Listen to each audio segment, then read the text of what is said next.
എല്ലാ കാര്യങ്ങളെക്കുറിച്ചും വ്യക്തത വന്നു കഴിഞ്ഞു. അദ്ദേഹം ഉന്നയിച്ച കാര്യം അത് സംബന്ധിച്ച് പാർട്ടിക്ക് പറയാനുള്ള കാര്യങ്ങൾ പാർട്ടി സംസ്ഥാന സെക്രട്ടേറിയറ്റ് പറഞ്ഞു. മുഖ്യമന്ത്രി എല്ലാ കാര്യങ്ങളും വളരെ വ്യക്തമാക്കി കഴിഞ്ഞു. ആ വിഷയം അതോടുകൂടി തീരുകയാണ്. ഇത്തരത്തിൽ പ്രശ്നങ്ങൾ കുത്തിപ്പൊക്കി അനാവശ്യമായ വിവാദം ഉണ്ടാക്കാതിരിക്കാനാണ് മാധ്യമങ്ങൾ ശ്രമിക്കേണ്ടത്. ഗുണപരമായ കാര്യങ്ങളെക്കുറിച്ച് ചിന്തിക്കും, നാടിന് നന്മയ്ക്ക് വേണ്ടിയിട്ടുള്ള കാര്യങ്ങളെക്കുറിച്ച് ചിന്തിച്ച് പ്രവർത്തിക്കും. അതാണ് മാധ്യമങ്ങൾ ചെയ്യേണ്ടത്. അതെ, ആ കാര്യങ്ങളെ സംബന്ധിച്ചെല്ലാം MLA എന്നുള്ള നിലയിൽ അൻവർക്ക് പറയേണ്ട കാര്യം അൻവർ പറഞ്ഞിട്ടുണ്ട്. അതുപോലെ തന്നെ പാർട്ടിക്ക് പറയേണ്ട കാര്യങ്ങൾ പാർട്ടിയും പറഞ്ഞു. എല്ലാം വ്യക്തമാക്കിക്കൊണ്ട് മുഖ്യമന്ത്രി തന്നെ കാര്യങ്ങൾ വ്യക്തമാക്കി. ഇതിനപ്പുറം വേറൊരു കാര്യങ്ങളെക്കുറിച്ച് അവ്യക്തതയില്ല. എല്ലാ അവ്യക്തതകളും മാറിക്കഴിഞ്ഞു. ഇപ്പോഴെല്ലാവർക്കും വ്യക്തതയുണ്ട്. പിന്നെ ചിലർക്ക് വ്യക്തത ഉണ്ടാവില്ല. അവരെ ബോധ്യപ്പെടുത്താൻ ഞങ്ങൾക്കാർക്കും സാധിക്കില്ല.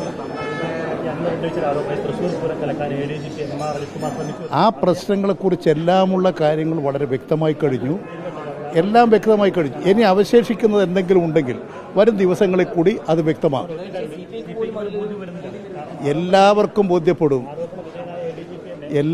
ബോധ്യപ്പെടും.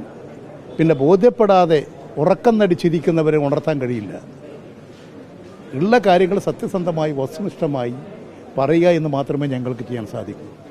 ഞങ്ങളുടെ ഹൃദയം വളരെ വിശാലമാണ്, തുറന്ന മനസ്സാണ്. എല്ലാ കാര്യങ്ങളും സത്യസന്ധമായി ജനങ്ങളോട് പറയുക എന്നുള്ളതാണ്. ആ കാര്യങ്ങളെല്ലാം പറഞ്ഞുകൊണ്ടിരിക്കുന്നുണ്ട്. ഇനി ആർക്കെങ്കിലും മാധ്യമക്കാർക്കോ ആർക്കെങ്കിലും മനസ്സിലാകാതെ ഉണ്ടെങ്കിൽ അവർ സ്വമേധയാ മനസ്സിലാക്കുക, അവരെ പറഞ്ഞ് മനസ്സിലാക്കിക്കാൻ ഞങ്ങൾക്ക് സാധിക്കില്ല. കാരണം അത് ഉറക്കം നടിച്ചിരിക്കുന്നവരാണ്. അതെല്ലാം നിങ്ങൾ ചിന്തിച്ചോളൂ.